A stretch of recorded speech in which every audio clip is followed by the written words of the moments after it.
प्रेम से जो ले कान्हा जी का नाम, पूरे होंगे सारे अधूरे काम। आज काम न करना कोई दूजा, आज तो करनी है गोवर्धन पूजा। आप सभी को गोवर्धन पूजा की हार्दिक शुभकामनाएं। आज के इस वीडियो में जानिए गोवर्धन पूजा किस प्रकार से की जाती है। दिवाली के दूसरे दिन और कार्तिक मास के शुक्ल पक्ष की प्रतिपदा तिथि को गोवर्धन पूजा की जाती है। इस दिन गोवर्धन पर्वत और भगवान कृष्ण के साथ साथ गायों की भी पूजा की जाती है, क्योंकि भगवान कृष्ण को गायों से बहुत ज्यादा प्रेम था। गोवर्धन पूजा वाले दिन गाय के गोबर से भगवान कृष्ण और गोवर्धन की प्रतिमाएं बनाकर उनकी पूजा की जाती है। साथ ही उन्हें अन्नकूट, कढ़ी चावल आदि का भोग लगाया जाता है और इस पर्व को इसी कारण अन्नकूट भी कहा जाता है। गोवर्धन पूजा के दिन गाय के गोबर से गोवर्धन पर्वत बनाकर उसे फूलों से सजाया जाता है। आप इसे अपने घर के आंगन में भी बना सकते हैं या घर के मुख्य द्वार पर भी बना सकते हैं। गोवर्धन पूजा वैसे सुबह और शाम दो समय की जाती है। तो पूजा के समय गोवर्धन पर्वत पर धूप, दीप, नैवेद्य, जल, पुष्प आदि चढ़ाए जाते हैं। और इस दिन जो किसान लोग हैं या जिनके घर में भी गाय, बैल या खेती के काम में आने वाले पशु हैं, उनकी भी पूजा की जाती है। गोवर्धन जी गोबर से लेटे हुए पुरुष के रूप में बनाए जाते हैं और उनकी नाभि के स्थान पर मिट्टी का एक दीपक रख दिया जाता है और इस दीपक में दूध, दही, गंगाजल, शहद, बताशे आदि पूजा करते समय डाल दिए जाते हैं और बाद में फिर इसे प्रसाद स्वरूप घर के सभी सदस्यों में बांट दिया जाता है। बहुत से लोग गोवर्धन पर्वत की जो भी आकृति है, जिसे भगवान कृष्ण और गोप ग्वालों के साथ ही गायों के साथ बनाया जाता है, एक दिन पहले भी बनाकर रख लेते हैं। अगर आपके पास ऐसा करना संभव नहीं हो तो आप अगले दिन सुबह सवेरे उठकर भी आकृति बना सकते हैं। इसके लिए गोवर्धन पूजा के दिन आपको सुबह सवेरे उठकर शरीर पर तेल की मालिश करने के बाद स्नान करना चाहिए, साफ स्वच्छ वस्त्र धारण करने चाहिए और जो भी जरूरी पूजा की सामग्री है जैसे कि गोबर, फूल, पत्ती, टहनियाँ वगैरह, आप इन्हें पहले से ही एकत्रित करके रख लीजिए और फिर अपने घर के मुख्य आंगन में या मुख्य द्वार पर आपको ये आकृति बनानी चाहिए। पूजा के लिए गाय का गोबर सबसे शुद्ध माना जाता है, तो गाय के गोबर से गोवर्धन पर्वत पूरी श्रद्धा और भक्ति भाव से तैयार करना चाहिए। गोवर्धन पर्वत और बाकी आकृतियां बनाते समय आप चाहें तो भगवान कृष्ण के मंत्रों का जाप कर सकते हैं या भजन कीर्तन मन ही मन कर सकते हैं। इसके बाद आप लेटे हुए पुरुष की आकृति में गोवर्धन पर्वत को बनाएं। अगर आपसे ठीक तरीके से नहीं भी बन पाता है तो आपको जैसे भी आता है आप उसी आकृति से गोबर से बना सकते हैं। बस आपको एक प्रतीक के रूप में गोवर्धन पर्वत बनाना होता है। साथ ही आप पास में ही भगवान कृष्ण, गोप ग्वाल जो भी जिस तरीके से बना सके ऐसे आप बना लीजिए। फिर आप चारों तरफ जिस तरह से पर्वत पर फूल, पत्ती, टहनियाँ होती हैं तो उसी तरह से आप इसे सजा लीजिए। सजाने के बाद आपको क्या करना है कि जब ये आकृति तैयार हो जाए तो सबसे बीच में आपको भगवान कृष्ण की मूर्ति रखनी है। चाहे आपके पास लड्डू गोपाल हो या कान्हा जी की जो भी मूर्ति है या तस्वीर है, आप उसे रख दीजिए। क्योंकि देखिए, जब गोवर्धन पर्वत की आकृति बनाई जाती है तो जो लेटे हुए गोवर्धन जी होते हैं पुरुष के आकार में, उनकी नाभि में मैंने जैसे भी आपको बताया था वहां पर एक गड्ढा भी करना चाहिए। उसके ऊपर ही आपको कटोरी जितना बड़ा दीपक रखना होता है। आप गोवर्धन पर्वत की आप पूजा करें, धूप दीपक जलाकर, अक्षत, रोली, कुमकुम लगाकर आप उनकी पूजा करें और फिर गोवर्धन पर्वत की परिक्रमा भी करनी चाहिए। वैसे तो परिवार के जितने भी सदस्य हैं वो सभी भी परिक्रमा कर सकते हैं। कहते हैं कि परिक्रमा करने से अगर आपके जीवन में कोई दुख है और आप साक्षात गोवर्धन पर्वत की परिक्रमा नहीं कर पाते हैं तो घर में ही आपको साल भर में एक दिन इस पुण्य की प्राप्ति हो सकती है। देखिए, कोई भी पूजा हो या कोई भी व्रत हो, बिना मंत्रों के जाप के या बिना आरती और कथा के अधूरी मानी जाती है। तो गोवर्धन पूजा जब आप करेंगे तो इस विशेष मंत्र का जाप करें और फिर अगर आपको गोवर्धन पूजा की आरती नहीं आती है तो भगवान कृष्ण की आरती आप कर सकते हैं।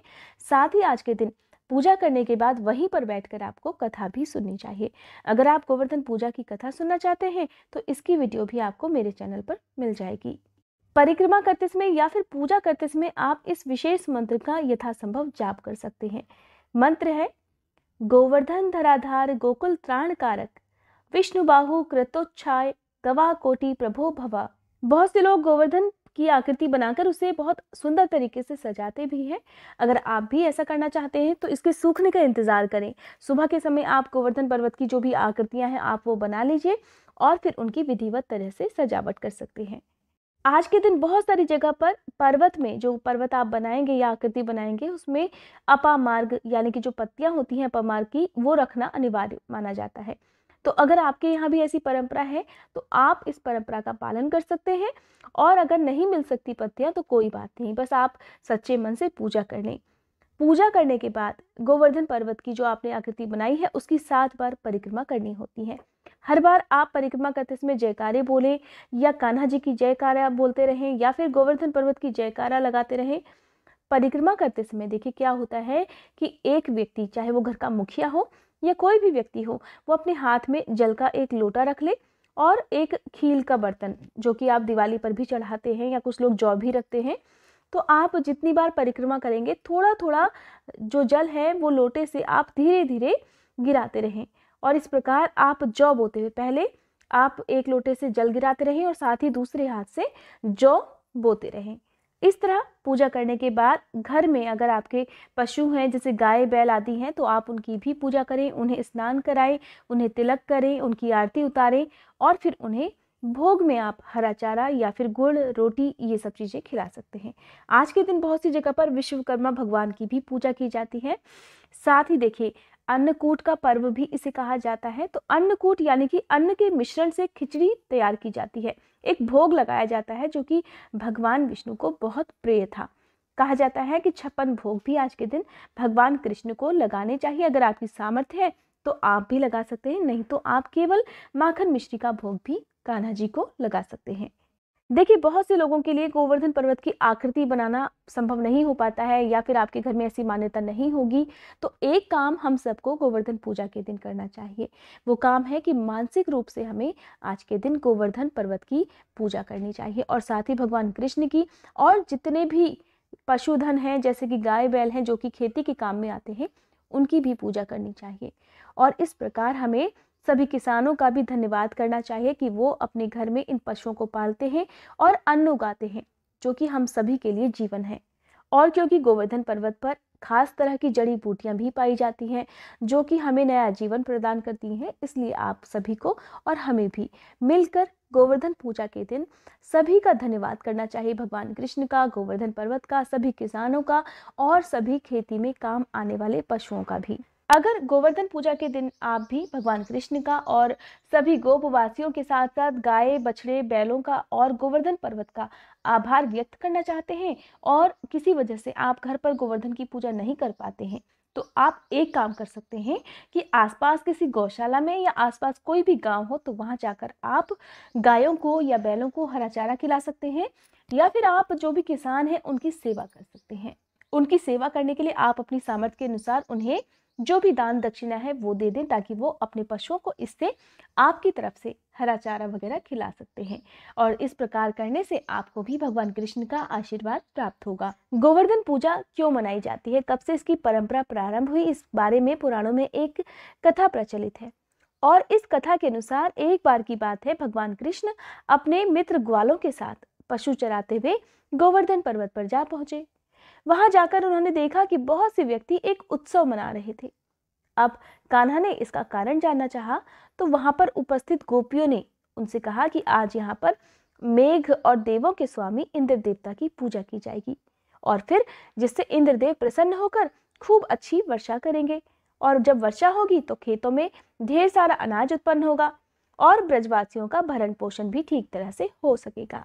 ये बातें सुनकर कान्हा जी कहने लगे कि अगर ऐसी ही बात है तब तो इंद्र देवता से भी ज्यादा बलशाली तो गोवर्धन पर्वत ही है, क्योंकि इन्हीं के कारण तो यहाँ वर्षा होती है, और फिर सबको इंद्रदेव से भी पहले बलशाली गोवर्धन की पूजा करनी चाहिए। कान्हा जी की ये बात सभी गोपवासियों को बहुत अच्छी लगी, और तब उन्होंने गोवर्धन की पूजा करना प्रारंभ कर दिया। जब ये बात इंद्र देवता को पता चली कि गोपवासी आज मेरी पूजा नहीं गोवर्धन की पूजा करने वाले हैं, तो उन्हें बहुत क्रोध आया, और क्रोध के कारण उन्होंने सभी मेघों को आज्ञा दे दी कि वे गोकुल में जाकर खूब मूसलाधार बारिश करें। और इस प्रकार देखते ही देखते गोकुल में ढेर सारी बारिश होने लगी।